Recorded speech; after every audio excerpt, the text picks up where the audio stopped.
بہت دیر کے بعد 10 سالوں کے بعد ایک الیکشن کشمیر میں ہوا، اور لوگ بھی چاہتے تھے کیونکہ سرکار اور لوگوں کے بیچ میں تال میل جو وہ ایک ختم ہو چکا تھا، کیونکہ ٹوٹلی بیوروکریسی یہاں حکومت چلا رہی تھی اور لوگ کافی دکھی ہو چکے ہیں کہ بھئی ان کے کام، ان کی پرابلمس کہاں ریزالو ہوں، کہاں سالو ہوں۔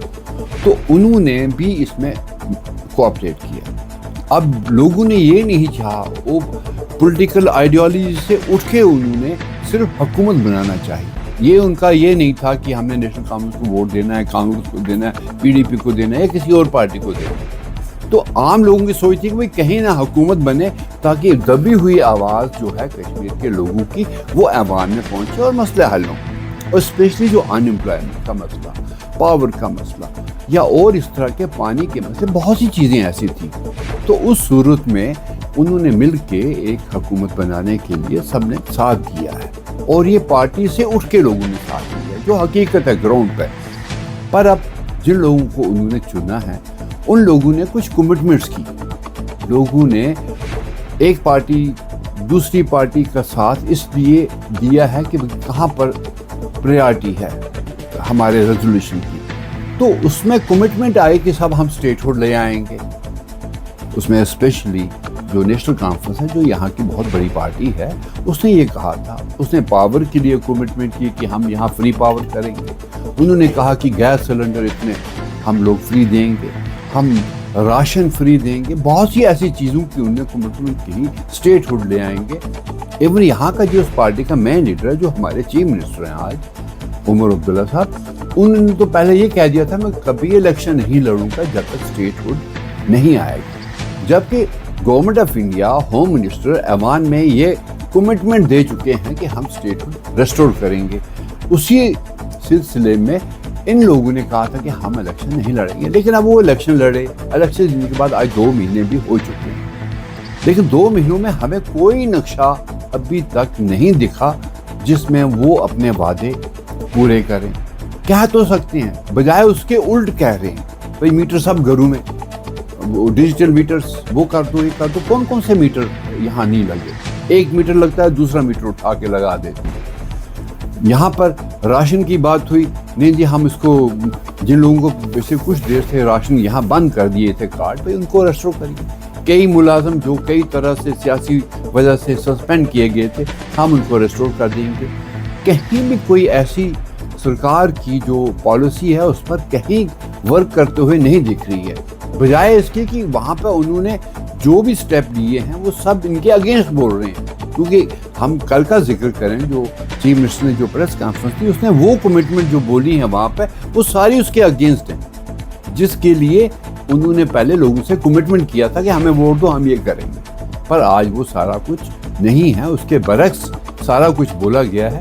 تو لوگ پوچھ رہے ہیں کہ صاحب ہمیں بتائیے کہ آپ نے ہمارے ساتھ یہ وعدے کیے تھے، اب وہ وعدے میں بھی، ہم کشمیر کے ماحول میں، کشمیر کی سچویشن میں، ایک سوشل ورکر، ایک پالیٹکس میں، ایک پبلک لائف میں پچھلے 50 سال سے میں بھی چل رہا ہوں، پر دشا تو دکھ جاتی ہے کسی بھی گورنمنٹ کی۔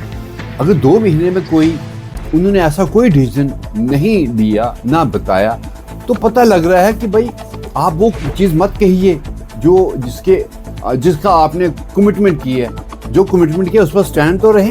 آپ جو کہہ رہے ہیں وہ اس کے اگینسٹ کہہ رہے ہیں۔ تو لوگ یہ اب پوچھ رہے ہیں کہ آپ نے کہا تھا کہ بھائی اسٹیٹ ہوڈ لائیں گے یا جو بھی کچھ ہے، مطلب سب تماشے کی بات ہو رہی ہے۔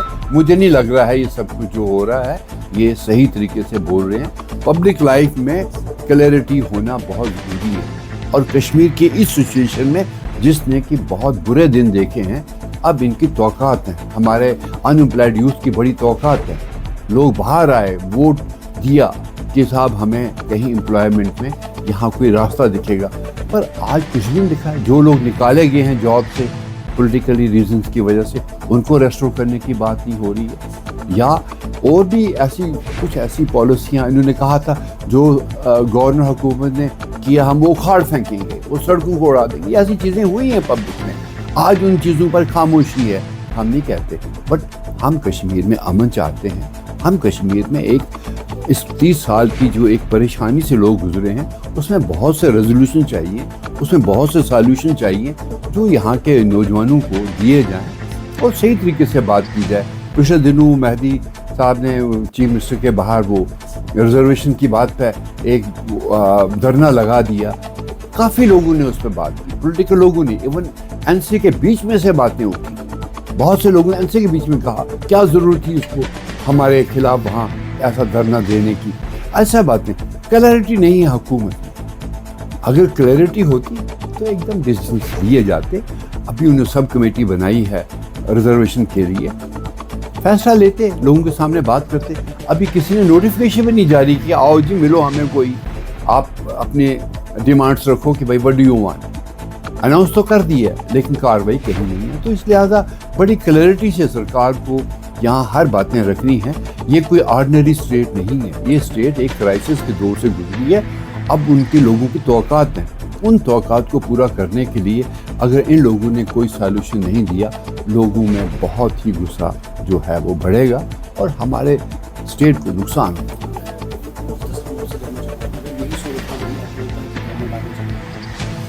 نہیں دیکھیے, میں نے تو پہلے بھی کہا تھا کہ عمر عبداللہ نے جب چیف منسٹر ابھی الیکشن جیت کے جب آئے, پہلا ورڈ ان کا نکلا تھا جو میں بڑا اس کو سیریس لیا. انہوں نے کہا تھا کہ میں کوئی کنفرنٹیشن نہیں کروں. فرسٹ ورڈ پولیٹیکل جو انہوں نے میسیج دیا, مجھے لگا کہ شاید یہ بی جے پی کے ساتھ جڑ کے حکومت بنا کے یہاں جو راحت ہیں لوگوں کو وہ, لیکن دیکھا ایک دم سے کنفرنٹیشن سٹارٹ ہو گئی. یہ جموں ورسز کشمیر کی باتیں شروع ہو گئی.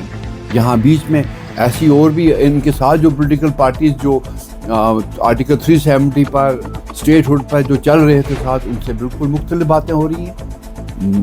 محبوبہ جی عمر کے خلاف بات کر رہی ہیں, عمر عبداللہ ان کے خلاف باتیں کر رہے ہیں. تو اسٹیٹ میں کوئی وہ یونینیمٹی وہ نہیں دکھ رہی ہے, مطلب اس طرح کا. تو ایسے لگتا ہے کہ ہماری اسٹیٹ گزری ہے ایسے. کئی بار یہاں ایم ایل اے دائیں سے بائیں جاتے ہیں اور گورنمنٹیں گر جاتی ہیں. تو اگر ایسا نہیں ہوا تو ایسے لوگ جو ہیں وہ شاید ٹوٹ بھی سکتے ہیں.